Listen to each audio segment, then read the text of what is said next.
Hello everyone, GK minimiser के इस YouTube channel पे मैं प्रमोद सिंह आप सभी का हार्दिक अभिनंदन और स्वागत करता हूं। आज इस वीडियो के माध्यम से अपने डिस्कशन करने वाले हैं आरआरबी एनटीपीसी के अंतर्गत जो अपने एग्जाम चल रहे हैं उसके अंतर्गत जो स्पेशली जीके के क्वेश्चन है एग्जाम में किस तरह के क्वेश्चन पूछे जा रहे हैं उनसे संबंधित चर्चा करने वाले हैं, क्योंकि आरआरबी का जो पैटर्न है काफी बार अपने को जीके से संबंधित जो क्वेश्चन है रिपीट मोड में देखने को मिलते हैं या फिर अपने को जो पिछली शिफ्ट में क्वेश्चन पूछे गए हैं उनसे रिलेट करते हुए भी काफी क्वेश्चन अपने को आगामी शिफ्ट में देखने को मिलते हैं। तो उसी को ध्यान में रखते हुए अपने स्टूडेंट के फीडबैक के आधार पर कुछ क्वेश्चन अपने यहाँ डिस्कशन करने वाले हैं जो आगे की शिफ्ट के लिए इंपॉर्टेंट रहते हैं। साथ साथ में जो भी क्वेश्चन पूछे गए हैं पीछे की शिफ्ट में उससे रिलेट करते हुए एक्स्ट्रा फैक्ट जो आगे की शिफ्ट में पूछे जाने लायक है जो इंपॉर्टेंट है वो भी अपने यहाँ पर देखने वाले हैं। तो चलिए शुरुआत करते हैं अपने पहले क्वेश्चन के साथ में, जो है अपने justice B R Gavai supreme court के कौन से मुख्य न्यायाधीश बने हैं। जैसा कि आपको पता है कि सुप्रीम कोर्ट के जो मुख्य न्यायाधीश है वर्तमान में परिवर्तन हुए हैं, तो ये जो क्वेश्चन है अपने जो करंट से रिलेट करता हुआ पूछा गया है जो किससे संबंधित है, जस्टिस बी आर गवई के बारे में। तो ये अब अगर अपने सीरियल के हिसाब से बात करें तो ये भारत के 52वें मुख्य न्यायाधीश है। लेकिन इससे पहले पूछ लिया जाए कि भारत के 51वें मुख्य न्यायाधीश कौन रहे हैं या फिर इन्होंने किस मुख्य न्यायाधीश का स्थान ग्रहण किया है। तो उनका क्या नाम है, संजीव खन्ना, जो भारत के 51वें क्या थे, मुख्य न्यायाधीश थे। इसके अलावा इनको शपथ कौन दिलवाता है, राष्ट्रपति के द्वारा शपथ दिलवाई जाती है और वर्तमान में अपने राष्ट्रपति कौन है, द्रौपदी मुर्मू जी है। इन्होंने राष्ट्रपति भवन में आयोजित शपथ ग्रहण समारोह में न्यायमूर्ति गवई को शपथ दिलाई। और अगर अपने बात करें इनकी नियुक्ति राष्ट्रपति द्वारा की जाती है अनुच्छेद 124 के अनुसार। और अगर सर्वोच्च न्यायालय की बात करें कि संविधान में सर्वोच्च न्यायालय का उल्लेख कौन से जो अपने अनुच्छेद के अंतर्गत है, तो 124 से 147 तक बीच में सर्वोच्च न्यायालय का उल्लेख किया गया है। साथ साथ में ये पूछा जा सकता है कि भारत के पहले मुख्य न्यायाधीश कौन थे जिनका क्या नाम है, हीरालाल जी कानिया। तो ये क्वेश्चन पूछा गया था बी आर गवई के बारे में, लेकिन अपने यहाँ पर देख चुके हैं कि ये कौन से नंबर के हैं, इनसे पहले कौन है, भारत के पहले अपने इसके मुख्य न्यायाधीश कौन है या फिर इनकी नियुक्ति कौन करवाता है, इससे संबंधित अपने देख चुके हैं, क्योंकि ये भी क्वेश्चन पूछे जाने की संभावना है। नेक्स्ट अपने बात करें कि गंगा नदी के बारे में पूछा गया था कि गंगा की सहायक नदी, तो इससे संबंधित कौन से फैक्ट इंपॉर्टेंट है। सबसे पहले देखें कि भारत में सबसे बड़ा नदी तंत्र किसका है, गंगा नदी का। लगभग इसकी लंबाई कितनी है, 2525 किलोमीटर। भारत की सबसे लंबी नदियों में से एक है अपनी कौन सी, गंगा नदी। गंगा नदी दो देशों से होकर प्रवाहित होती है, भारत और बांग्लादेश में इसको किस नाम से जानते हैं, पद्मा नदी के नाम से जाना जाता है। और एक जो अपना डेल्टा बनाती है वो भी सुंदरबन वाला, वो भी ध्यान रखना है। गंगा नदी का जो निर्माण है उत्तराखंड में दो नदियों की संयुक्त धाराओं के मिलने से होता है, जो है अपनी भागीरथी और अलकनंदा। और ये दोनों कहां पर मिलती है, देवप्रयाग में मिलती है। जो अपना देवप्रयाग में मिलने के बाद में इसको अपने किस नाम से जानते हैं, गंगा नदी के नाम से जानते हैं। यह अपने भारत के 5 राज्यों से होकर गुजरती है, जिनमें उद्गम है इसका उत्तराखंड, उसके बाद में उत्तर प्रदेश, बिहार, झारखंड और लास्ट में पश्चिम बंगाल। और उसके पश्चात में अपना कहां पर जल गिरा देती है, अरब सागर में ये जल गिरा देती है। इसके बाद में उसके बाद में अपने बात करें जो गंगा नदी की सबसे ज्यादा लंबाई उत्तर प्रदेश में है, सबसे कम लंबाई अपने कहां पर है, झारखंड में है। कहां पर है, झारखंड में। और इसकी प्रमुख सहायक नदियां क्या है, यमुना, घाघरा, कोसी, गंडक, सोन, तापी और रामगंगा इसकी प्रमुख सहायक नदियां हैं। ये कुछ इंपॉर्टेंट जो फैक्ट हैं अपने इनसे गंगा नदी से संबंधित ध्यान में रखनी है। और आपको ये बताना है कि समापन इसका कहां पर होता है, इसका समापन कहां पर होता है, तो बंगाल की खाड़ी में इसका क्या हो जाता है, समापन हो जाता है। नेक्स्ट अपने बात करें कि 1555 में शेरशाह सूरी ने को हराकर किसने अफगान साम्राज्य का अंत किया था।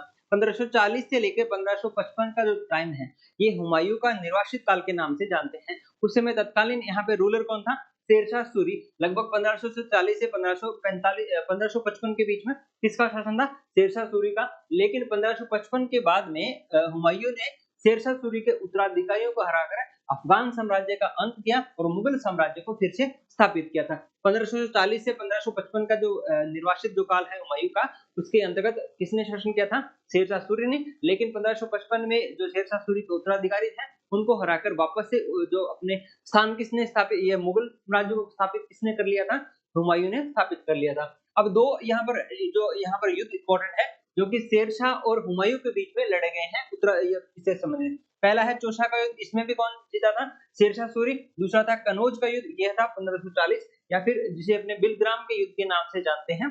ये भी दोनों इंपॉर्टेंट है, काफी बार पूछे जाते हैं कि ये इससे संबंधित है या ये जो पर्टिकुलर जो युद्ध है ये किन किन के बीच में लड़े गए थे। दोनों में जो जीत किसकी हुई है, शेरशाह सूरी की हुई है। और उसके बाद में यहाँ पर शासन कार्य किसने किया था, शेरशाह सूरी ने 1555 तक, लेकिन 1555 के बाद में वापस से किसने शासन स्थापित किया था, हुमायूं ने। तो ये भी पूछा जा सकता है। नेक्स्ट अपने बात करें कि ब्रिटिश संसद ने ईस्ट इंडिया कंपनी के शासन को विनियमित करने के लिए किस अधिनियम को पारित किया था। ये अपने काफी बार एग्जाम में पूछा जाता है और हाल फिलहाल में पूछा गया है।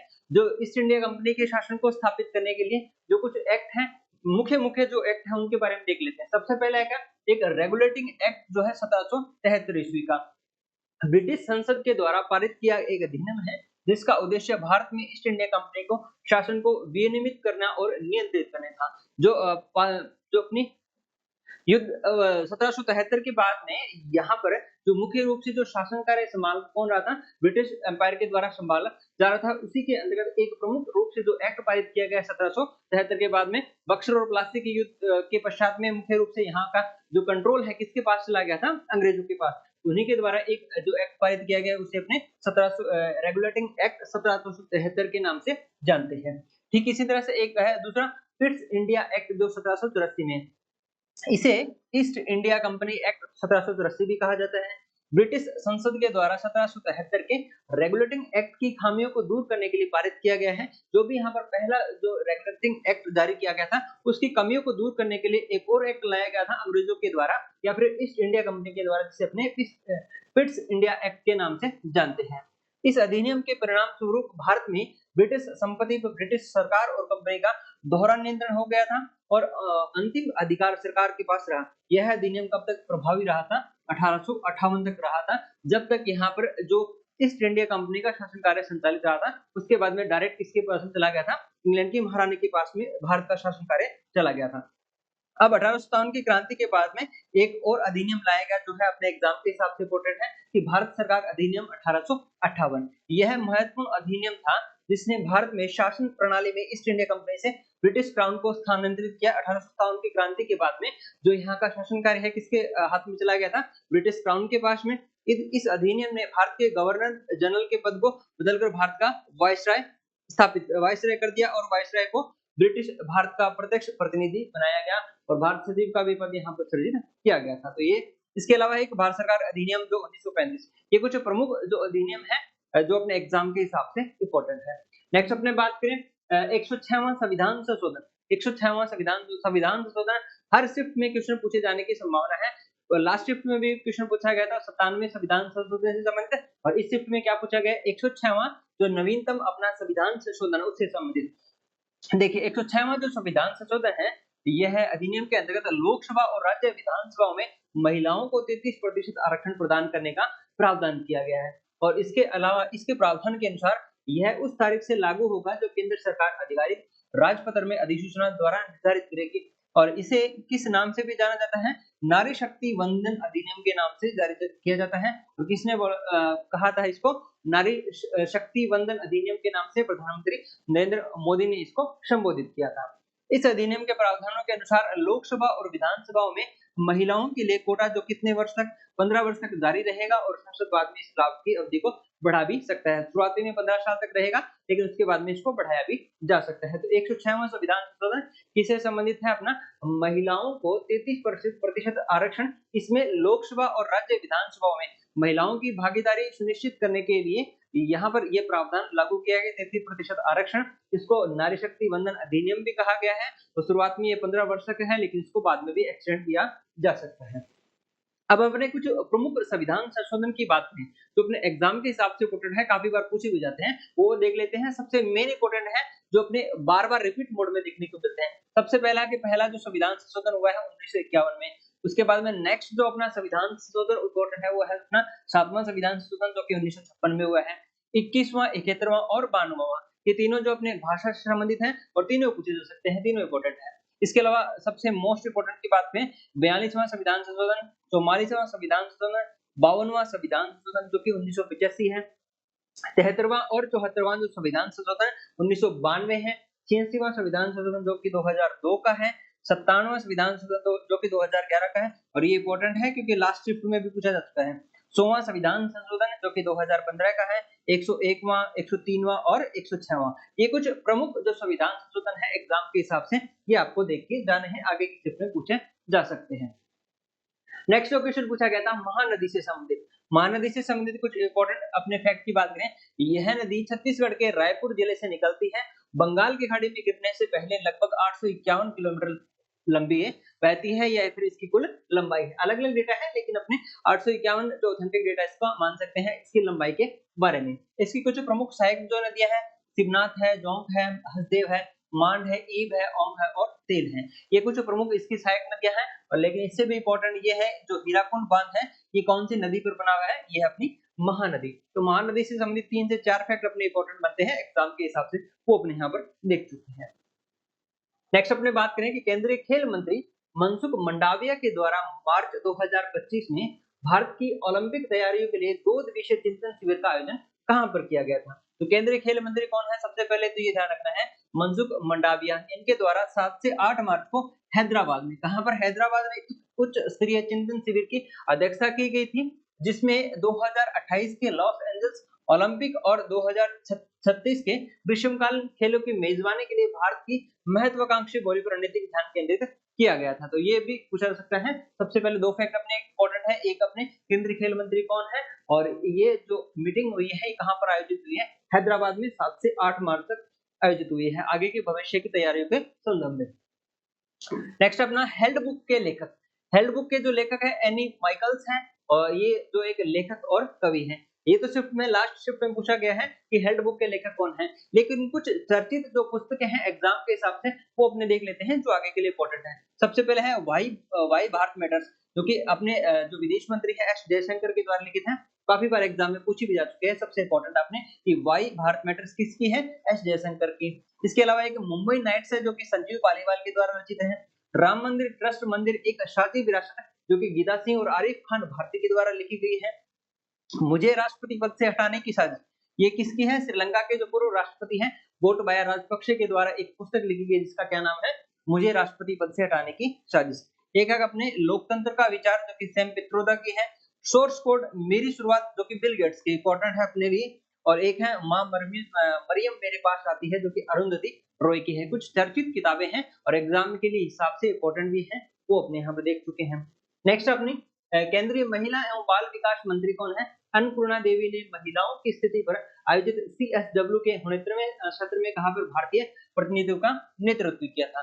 विशेष संदर्भ में है कि केंद्रीय महिला बाल विकास मंत्री कौन है, सबसे पहले अपनी अन्नपूर्णा देवी है। क्या नाम उनका, अन्नपूर्णा देवी है। इन्होंने भारत सरकार के एक प्रतिनिधि मंडल के ने महिलाओं की स्थिति में आयोग के 69वें सत्र में भारत में भाग लिया था, और इसका जो शुभारंभ है 10 मार्च 2025 को न्यूयॉर्क में संयुक्त राष्ट्र मुख्यालय में किया गया था। तो अपने देख चुके हैं इस शिफ्ट में अपने मार्च से 2 जो अपने करंट अफेयर के क्वेश्चन पूछे गए हैं एग्जाम के हिसाब से इंपॉर्टेंट है। तो मार्च का करंट अफेयर आपको बिल्कुल पढ़ के जाना है, अपने इंपॉर्टेंट है। नेक्स्ट अपने बात करें सीपीयू का मुख्य कार्य। लास्ट शिफ्ट में भी अपने सीपीयू से संबंधित क्वेश्चन पूछा गया था, इस शिफ्ट में भी सीपीयू से संबंधित पूछा गया है। कंप्यूटर सीपीयू जिसे अपने सेंट्रल प्रोसेसिंग यूनिट, जिसे अपने कंप्यूटर का मस्तिष्क भी बोलते हैं, इसके 3 भाग होते हैं और इसका मुख्य कार्य क्या होता है, निर्देशों को संधारित करना और क्रियान्वित करना। यह कंप्यूटर का मस्तिष्क है जो प्रोग्राम, एप्लीकेशन और ऑपरेटिंग सिस्टम सहित सॉफ्टवेयर के निर्देशों की व्याख्या और क्रियान्वित करता है। जो प्रोसेस करने का जो कार्य है किसके द्वारा किया जाता है, सीपीयू का। और लास्ट शिफ्ट में पूछा गया था इसके 3 पार्ट के बारे में। इनमें से एक चौथा ऑप्शन आपको ध्यान में बताना था कि इसमें से कौन सा जो सीपीयू का भाग नहीं है, उससे संबंधित क्वेश्चन पूछा गया था। अब इसमें क्या है, इसका कार्य सीपीयू का पूछ दिया गया। नेक्स्ट अपना ऑपरेटिंग सिस्टम का प्राथमिक कार्य क्या है, ऑपरेटिंग सिस्टम का कार्य पूछा गया है। तो ऑपरेटिंग सिस्टम प्राथमिक कार्य उपयोगकर्ता और कंप्यूटर हार्डवेयर के बीच एक इंटरफेस प्रदान करना है। यह उपयोगकर्ता को कंप्यूटर के साथ संवाद करने और विभिन्न सॉफ्टवेयर एप्लीकेशन को चलाने के लिए एक मंच प्रदान करता है। और कुछ प्रमुख जो ऑपरेटिंग सिस्टम है उनमें नाम है विंडोज है, लिनक्स है, मैक ओएस है, एंड्रॉइड है और आईओएस है। क्वेश्चन पूछे जाने की संभावना है कि निम्नलिखित में से कौन सा ऑपरेटिंग सिस्टम का उदाहरण नहीं है, या फिर ये भी पूछा जा सकता है कौन सा ऑपरेटिंग सिस्टम का उदाहरण है। तो ये कुछ प्रमुख रूप से उदाहरण है जो अपने एग्जाम के हिसाब से इंपोर्टेंट है। इस स्क्रिप्ट में क्या पूछा गया था कि इसका ऑपरेटिंग सिस्टम का प्राथमिक जो कार्य क्या होता है, तो ये अपने देख चुके हैं। नेक्स्ट अपना जनवरी 2025 के आंकड़ों के अनुसार युवा स्किल डेवलपमेंट योजना के तहत कितने युवाओं को प्रशिक्षण दिया गया है। देखिए स्किल डेवलपमेंट में गवर्नमेंट का खास अच्छा खासा जो यहाँ पर ध्यान दिया जा रहा है। इसके तहत एक जो कौशल भारत मिशन की शुरुआत की गई थी, कौशल भारत जो कि 15 जुलाई 2015 को की गई थी, और इसका जो लक्ष्य क्या था, लगभग 40 करोड़ से अधिक युवाओं को अलग अलग सेक्टरों में क्या करना था, प्रशिक्षण देना था, उनको तैयार करना था, स्किल डेवलपमेंट करना था। तो 18 अप्रैल 2025 तक की अपने बात करें तो पीएमकेवीवाई ने विनिर्माण और स्वास्थ्य सेवा, सूचना प्रौद्योगिकी और निर्माण जैसे क्षेत्रों में 1.63 करोड़ से अधिक युवाओं को प्रशिक्षण किया है। इनके अलग-अलग फेज है, जैसे पीएमकेवीवाई 1.0 है, 2.0 है। इसके हिसाब से ओवरऑल अपनी बात करें तो लगभग 1.63 करोड़ यहाँ पर युवाओं को प्रशिक्षण दिया जा चुका है। ये लेटेस्ट डेटा है, अपने को ध्यान में रखना है। नेक्स्ट अपना बिहार के नृत्य के बारे में पूछा गया था। बिहार के नृत्य के बारे में बात करें तो इनका जो प्रमुख रूप से नृत्य है ये कौन सा है, जट जटिन है। ये एक प्रकार का युगल नृत्य है। यह एक प्रकार का युगल नृत्य है। जट जटिन नृत्य एक लोकप्रिय लोक नृत्य है। इसमें गीत, संगीत और नृत्य होते हैं। इसके अलावा बिहार के आगे किस के लिए इंपॉर्टेंट है कि ये किसी भी पर्टिकुलर, मान लीजिए कि यहाँ पर आपको पूछ लिया जाता है कि झिझिया जो नृत्य है वो कौन से राज्य से संबंधित है, तो अपने बिहार के कुछ प्रमुख नृत्य देख रहे हैं, जैसे है अपने झिझिया नृत्य है, झूमर या फिर झूमरी नृत्य है, विदेशी नृत्य है, कजरी नृत्य है, पेका या फिर पाइका नृत्य है। इन नृत्यों का संबंध कौन से राज्य से है, अपने बिहार से संबंधित है। नेक्स्ट अपना सोरा चित्रकला। सोरा चित्रकला यहाँ पर पूछी गई थी। सोरा चित्रकला जो कि कहाँ की है, ओडिशा की है। ये एक भित्ति चित्रकला है, मतलब दीवारों पर की जाने वाली एक चित्रकारी है जो धार्मिक त्योहारों और अनुष्ठानों से जुड़ी हुई है। अब ये तो अपने सोरा तो ऑलरेडी पूछी जा चुकी है शिफ्ट में, लेकिन कुछ और इंपॉर्टेंट जो चित्रकलाएं हैं जो अपने अलग अलग राज्यों से संबंधित है, एग्जाम के हिसाब से इंपॉर्टेंट। सबसे पहले बात करें कि वारली चित्रकला जो कहाँ की है, महाराष्ट्र की है। भित्ति चित्रकला जो कि केरल की है। कलमकारी चित्रकला जो कि आंध्र प्रदेश की है। कालीघाट चित्रकला पश्चिम बंगाल या फिर कोलकाता भी अगर ऑप्शन में आता है, पश्चिम बंगाल के अलावा कोलकाता भी अपने को ध्यान में रखना है। एशन जो कि उत्तराखंड की है। मांडना फड़ ये दोनों कहाँ की, अपने राजस्थान की है। एक अरोफ है अपने जो कि कहाँ से संबंधित है, हिमाचल प्रदेश से संबंधित है। ये कुछ प्रमुख चित्रकलाएं हैं अपने एग्जाम के हिसाब से इंपॉर्टेंट। नेक्स्ट अपने पेनिसिलिन की खोज किसने की थी, तो इसकी खोज 1928 में अलेक्जेंडर फ्लेमिंग के द्वारा की गई थी। ये अपने साइंस से संबंधित है। नेक्स्ट अपना ग्रामीण जनसंख्या का कितने प्रतिशत कृषि पर निर्भर है। राजस्थान या फिर अपने ओवरऑल अपने बात करें पूरे भारत की, तो पूरे भारत की अधिकांश जो जनता है वो अपने प्रत्यक्ष और अप्रत्यक्ष रूप से अपनी आजीविका के लिए किस पर निर्भर है, कृषि पर निर्भर है। लेकिन लेटेस्ट डेटा के हिसाब से अपने बात करें कि देश की लगभग 65% जो आबादी है कि कब के 2021 के आंकड़ों के अनुसार कहाँ पर रहती है, ग्रामीण क्षेत्रों में रहती है, गांवों में निवास करती है। और लगभग 47% जो आबादी है आजीविका के लिए कृषि पर निर्भर है। लेकिन एक फैक्ट और अपने को ध्यान रखना है, पूछा जाता है कि जब अपना भारत देश आजाद हुआ उस समय लगभग कितनी प्रतिशत जो जनसंख्या है कृषि कार्यों में सम्मिलित थी या फिर कृषि पर निर्भर थी, तो लगभग 75% जो जनसंख्या है अपनी किससे संबंधित है, कृषि से संबंधित है, आजीविका के लिए कृषि पर निर्भर थी। चलिए उसके अलावा अपनी बात करें यहाँ पर स्मार्ट सिटी परियोजना से कितना प्रतिशत बजट कम हुआ है। जब अपने एक अंतरिम बजट पेश हुआ था उस समय जो अपने वित्त मंत्री हैं निर्मला सीतारमण जी के द्वारा अंतरिम बजट के दौरान लगभग स्मार्ट सिटी जो परियोजना है तो उसके अंतर्गत लगभग 21% की यहाँ पर कमी देखने को मिली थी। तो ऑप्शन के हिसाब से आपको चूज करना था। नेक्स्ट अपना बेदरा का युद्ध। बेदरा का युद्ध जो बेदरा के युद्ध के बारे में क्वेश्चन पूछा गया था। तो यह जो युद्ध हुआ है 25 नवंबर 1759 को हुआ है। ब्रिटिश और डच सेनाओं के बीच में हुआ है। यह युद्ध बंगाल में हुआ था और इसमें ब्रिटिश सेना ने डच सेना को हरा दिया था।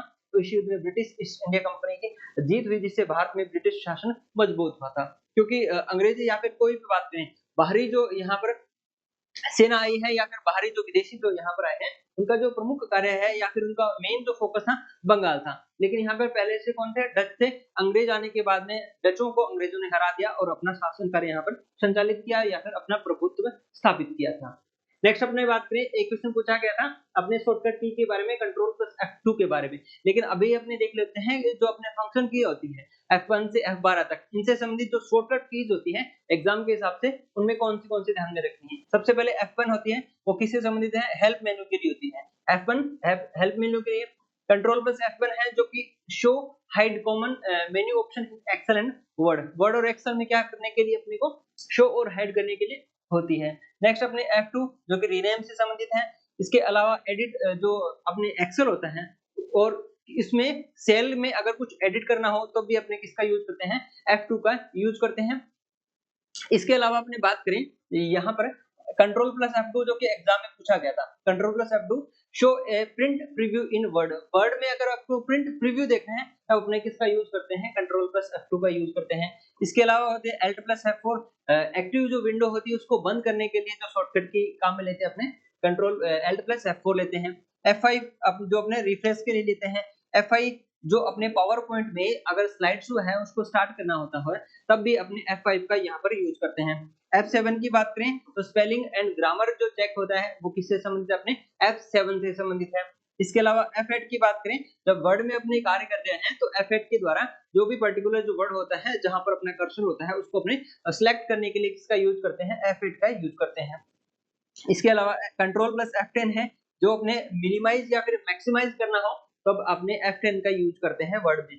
और एक अपने F12 जो कि सेव एज ऑप्शन का अपने को ध्यान में रखना है कि माइक्रोसॉफ्ट वर्ड में सेव एज ऑप्शन करने के लिए किसी भी फाइल को अपने दूसरे नाम से सेव करने के लिए ये एक प्रकार से अपनी इसकी कॉपी अपने बोल सकते हैं। सेव एज के लिए अपने किस शॉर्टकट की का यूज करते हैं, F12 का यूज करते हैं। तो ये कुछ फंक्शन जो की हैं उनमें शॉर्टकट से संबंधित इंपॉर्टेंट जो अपने को ध्यान में रखनी है। F2 तो कंट्रोल प्लस F2 ऑलरेडी पूछे जा चुके हैं और बाकी अपने यहाँ पर देख चुके हैं जो अपने एग्जाम के हिसाब से इंपॉर्टेंट है।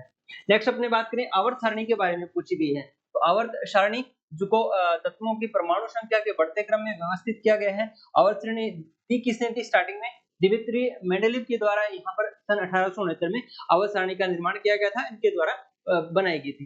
तो और आधुनिक अगर आवर्त सारणी की बात करें, ये हेनरी मोस्ले ने सन 1913 में दी थी, इन्होंने अपडेट की थी आवर्त सारणी के बारे में। इससे संबंधित पूछी जा सकती है कि किसने दी है या फिर आधुनिक आवर्त सारणी के निर्माता कौन है, किसके द्वारा दी गई है। नेक्स्ट जो क्वेश्चन पूछा गया था सिंधु नदी से संबंधित। सिंधु नदी जो अपने करंट के हिसाब से इंपॉर्टेंट है, जो अपना पहलगांव हमला हुआ उसके बाद में जब ये सिंधु जल से संबंधित भी अपने को काफी चर्चा देखने को मिली है, तो सिंधु नदी अपने एग्जाम के हिसाब से इंपॉर्टेंट है। सिंधु नदी का अपने बात करें उद्गम, तो सिंधु नदी मानसरोवर झील के पास कैलाश पर्वत श्रृंखला में तिब्बती क्षेत्र में बुखारचू के निकट एक ग्लेशियर से निकलती है। यह नदी उत्तरी पश्चिम की ओर बहती है और भारत के लद्दाख क्षेत्र में प्रवेश करती है। भारत में प्रवेश करते समय सिंधु नदी काराकोरम और लद्दाख मालाओं के बीच बहती है और लगभग इसकी जो लंबाई है 3200 किलोमीटर, लगभग इसकी 3200 किलोमीटर है। लेकिन यह सिंधु पाकिस्तान की सबसे लंबी नदी है और एशिया की सबसे लंबी नदियों में है। अगर पर्टिकुलर भारत की पूछ ली जाए तो वो अपने लगभग 2525 किलोमीटर किसकी है, गंगा की कुल लंबाई है। अब इसकी कुछ सहायक नदियों की बात करें तो बाई तट पर जो इसकी सहायक नदियां हैं उनमें है जास्कर है, चुरू है, सोन, झेलम, चिनाब, रावी, ब्यास, सतलुज, ये कुछ प्रमुख नदियां हैं जो इसकी किस तरफ से मिलती हैं, इसमें बाईं तरफ से मिलती है। दाएं तरफ की जो प्रमुख सहायक नदियों की बात करें तो एक अशोक नदी है, गिलगित है, ओंजा है, स्वात, कुनार, कुर्रम, ये गोमल, ये कुछ प्रमुख नदियां हैं जो इसके दाएं तट की सहायक नदियां हैं। और इससे इंपॉर्टेंट जो अपने सिंधु जल समझौता है, सिंधु जल संधि जो 1960 से संबंधित है, ये अपने काफी चर्चा का विषय बना हुआ है। करंट के हिसाब से भी इसमें ध्यान में रखनी है। सिंधु नदी और सिंधु जल जो समझौता हुआ है उससे संबंधित एग्जाम में पूछा जा सकता है। इसके अलावा अपनी बात करें यहाँ पर जल जीवन मिशन के बारे में पूछा गया था कि ग्रामीण कवरेज का कितना प्रतिशत हासिल किया गया है। तो 1 फरवरी 2025 तक जल जीवन मिशन के 12.20 करोड़ अतिरिक्त ग्रामीण परिवारों को जल कनेक्शन प्रदान किए गए हैं, जिससे कुल कवरेज 15.44 करोड़ से अधिक परिवार तक पहुंच है, जो भारत के ग्रामीण परिवारों का लगभग कितना है 79.74% यहाँ पर इसका कवरेज है। तो ये जो कुछ क्वेश्चन पूछे गए हैं अपने जीके से संबंधित जो अपने आगे के शिफ्ट पे इंपॉर्टेंट है, क्योंकि जो आरआरबी की अपनी बात करें या फिर रेलवे एग्जाम्स की बात करें, काफी बार अपने को रिपीट मोड में भी क्वेश्चन देखने को मिलते हैं या फिर जो क्वेश्चन पूछे जाते हैं उससे रिलेट करते हुए कुछ इंपॉर्टेंट जो क्वेश्चन यहाँ पर पूछे जाने की भी संभावना है। तो उन्हीं को ध्यान में रखते हुए कुछ क्वेश्चन जो अपने को फीडबैक के आधार पर मिले थे उससे रिलेट करते हुए जो एग्जाम के हिसाब से फैक्ट बनते हैं वो भी अपने यहाँ पर देख चुके हैं। तो इसी तरह के अपने एक और इन्फॉर्मेटिव वीडियो के साथ मिलते हैं नेक्स्ट वीडियो में। तब तक आप सभी का बहुत बहुत धन्यवाद। जय हिंद, जय भारत।